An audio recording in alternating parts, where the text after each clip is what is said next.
Hola, ¿qué tal? Nosotros somos el equipo 6 y les vamos a hablar sobre el artículo 85 al 98 de la Ley Federal de Protección al Consumidor. Artículo 85. Bueno, antes que nada, este artículo pertenece al capítulo 10 de los contratos de adhesión, el cual nos dice que para efectos de esta ley el contrato de adhesión se puede entender como un documento elaborado unilateralmente por los proveedores. Esto básicamente para que se pueda establecer de una manera uniforme los términos y condiciones en la adquisición de algún producto o en alguna prestación de algún servicio. También algo muy importante que nos dice este artículo referente a los contratos de adhesión es que todo contrato celebrado en territorio nacional, para poder hacerse posible su validez, debe de estar escrito en español y ser completamente legible con un tamaño y tipo de letra uniforme.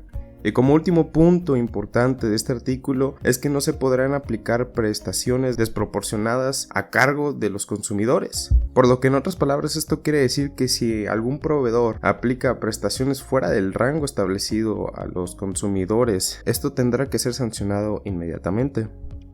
Artículo 86.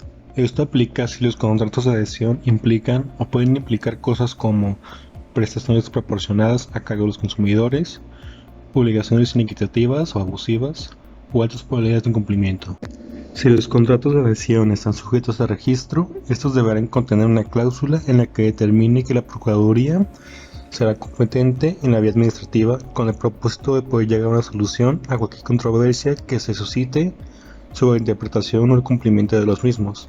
Asimismo, deberán señalar el número de registro otorgado por la Procuraduría. Artículo 86 bis. Si el contrato de adhesión es o prestación de servicios, estos deben incluir en forma escrita o electrónica los posibles servicios adicionales, especiales o conexos que el consumidor puede llegar a solicitar. El proveedor solo podrá prestar un servicio adicional o conexo no previsto en el contrato original si cuenta con el consentimiento expreso del consumidor, ya sea por escrito o por vía electrónica. Artículo 86 tercero. El consumidor goza con una serie de prerrogativas, aun si estas no están incluidas en las cláusulas del contrato de adhesión. En el caso de la prerrogativa 3, solo puede usarse si se encuentra al corriente con el cumplimiento de todas sus obligaciones contractuales y se hubiese vencido el plazo mínimo pactado. Artículo 86 cuarto. Cualquier diferencia existente entre el texto del contrato de adhesión registrado ante la Procuraduría Federal del Consumidor y que fue utilizado en perjuicio de los consumidores se tendrá por no puesta. Artículo 87. Los proveedores deberán presentar los contratos de adhesión ante la Procuraduría antes de su uso y éste se limitará a verificar que los modelos se ajusten a lo que disponga la norma correspondiente y a las disposiciones de esta ley, y emitirá su resolución dentro de los 30 días hábiles siguientes a la fecha de la presentación de la solicitud. Artículo 87 bis. Si el proveedor decide que usará uno de los modelos publicados por la Procuraduría, tendrá que dar aviso a ésta sobre el empleo del modelo del contrato. Cuando haya dado aviso, no podrá modificarlo sin haber cumplido con lo dispuesto en el artículo 87 tercero. Si no se cumple con las modificaciones, se tomarán como nulas. Artículo 87 tercero. Cuando el contrato de adhesión de un proveedor contenga variaciones respecto del modelo de contrato publicado por la Procuraduría que se refiere al artículo anterior, el proveedor deberá solicitar su registro en los términos de procedimiento previsto en el artículo 87. Artículo 88. Este artículo es muy simple, ya que lo único que nos dice es que cualquier interesado podrá escribir sus propios modelos de contrato de adhesión a pesar de que no se tenga un registro previo. Esto con la condición de que la Procuraduría verifique que sus resultados no afecten a los consumidores directamente o indirectamente y que sus propuestas de modelos se apeguen a lo estipulado por la ley. En el artículo 89 se dice que durante la tramitación del registro de modelos de contratos se le aportará a la Procuraduría información del carácter comercial para conocer la naturaleza del acto del objeto del contrato, sin dar información confidencial de este. La información confidencial de la que se habla son los secretos industriales o los comerciales. El artículo 90 nos dice que se invalidará y no se pondrán cláusulas de los contratos, tales como el proveedor puede modificar unilateralmente el contrato, liberar al proveedor de sus responsabilidades excepto cuando el consumidor incumple el contrato, el consumidor o un tercero y no sea parte del contrato se trasladan del contrato, prevención de términos de prescripciones inferiores a los legales, prescripción de ciertas formalidades para la precedencia de las acciones que se promuevan contra el proveedor, se le obliga al consumidor a renunciar a la protección de esa ley o se le somete a la competencia de tribunales extranjeros.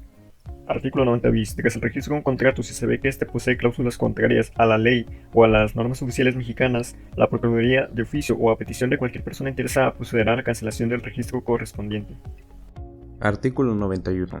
Este artículo está dentro del capítulo 11 del incumplimiento. Uno de los puntos más importantes que nos dice este artículo es que los pagos hechos en exceso del precio máximo estipulado pueden ser recuperables para el consumidor. O en otras palabras nos dice que si algún consumidor de algún producto o artículo hace un pago que rebase el rango del pago máximo de algún producto anteriormente establecido, podrá recuperar su dinero si el consumidor lo desea. Lo cual nos lleva al otro punto que dice que si el proveedor no llega a devolver la cantidad cobrada en exceso del artículo dentro de un lapso de 5 días, además de sancionarlo, tendrá que pagar un máximo de los intereses de ese producto. Y pues prácticamente esos serían los puntos más importantes de este artículo.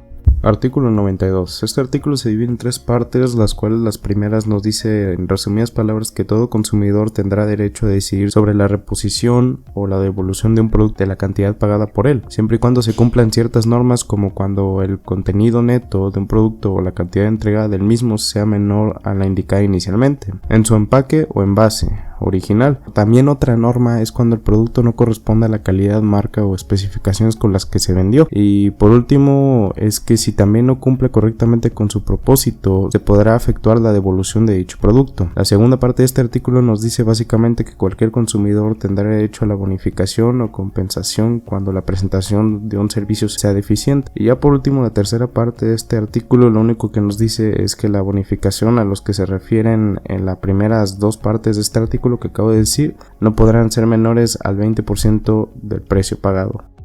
Artículo 93.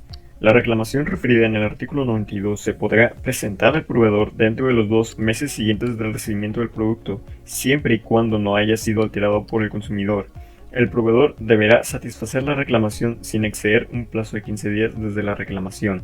El proveedor se podrá negar a la reclamación si éste es extemporánea, si el producto se usó en condiciones no recomendadas por causa del consumidor. Artículo 94. Este artículo es muy simple, ya que en resumidas palabras lo que nos dice es que toda aquella comprobación de calidad, especificaciones o cualquier otra característica del producto o artículo se tendrá que efectuar mediante las normas oficiales mexicanas. Además de que en dado caso de que estas no sean correctamente cumplidas, también se tendrá que acudir a las normas oficiales mexicanas o a la dependencia competente del Ejecutivo Federal. Artículo 95. Los productos repuestos deberán ser repuestos a su vez contra su entrega, por quien lo adquirió o por el fabricante, quien en su caso repondrá el costo de su reparación, devolución, bonificación o compensación correspondiente, salvo que la causa sea imputable. Si el producto cuenta con un documento que ampare la evaluación de conformidad del mismo emitido por personas acreditadas por la Ley Federal sobre Metrología y Normalización, tales personas deberán cubrir al proveedor la bonificación o compensación correspondientes. Artículo 96. La Procuraduría, con objeto de aplicar y hacer cumplir las disposiciones de esta ley y de la Ley Federal sobre Metrología y Normalización, practicará la vigilancia y verificación necesaria en los lugares donde se administren los productos, se incluyen aquellos en tránsito. Para la verificación y vigilancia, la Procuraduría actuará conforme a la ley y en los términos del procedimiento previsto por la Ley Federal del Procedimiento Administrativo, para verificar el cumplimiento de las leyes oficiales mexicanas de conformidad con la Ley Federal sobre Metrología y Normalización. Artículo 97. Cualquier persona puede denunciar las violaciones a esta ley. En la denuncia se deberá indicar lo siguiente: nombre y datos de ubicación del denunciado, relación de los hechos en los que se basa su denuncia y, en su caso, nombre y domicilio del denunciante. Esta denuncia puede presentarse por cualquier medio. Artículo 97 bis. La orden de verificación deberá ser exhibida y entregada en original a la persona con quien se entienda la diligencia. Si ésta se niega a recibirla, esto será tomado en cuenta en el acta, pero no influirá en su validez. Artículo 97 ter. Cuando se deban tomar muestras para verificar el cumplimiento de esta ley, se debe cumplir con estos términos. Se tomarán 3 muestras a las que se les colocarán sellos. El resultado del análisis se le notificará al visitado. En caso de que éste no esté de acuerdo con el resultado, esto se deberá de expresar en un plazo de 5 días. En ese caso, se deberá hacer otro análisis en presencia de técnicos designados por las partes y se levantará una constancia. La muestra se devolverá al visitado, teniendo que recogerlas en un plazo de 30 días. Artículo 97 Quater. Si durante el procedimiento de verificación se detecta un posible daño hacia la vida, seguridad, salud o economía de alguien, se aplicarán en debido caso las medidas necesarias. Artículo 98. Para hacer una visita de verificación se deberá levantar un acta en presencia de 2 testigos donde conste los hechos u omisiones, examinar los productos o mercancías y los documentos e instrumentos relacionados, verificar precios, cantidades, cualidades, calidades, etc. Constatar la existencia de productos o mercancías y llevar a cabo las demás acciones tendientes a verificar el cumplimiento de la ley. Artículo 98 bis. Cuando se detecten violaciones a esta ley, esto se les deberá informar a los consumidores, al igual que una compensación obligatoria. Artículo 98 ter. Se asegurarán los bienes que no cumplan con las disposiciones aplicables con conocimiento de las autoridades competentes.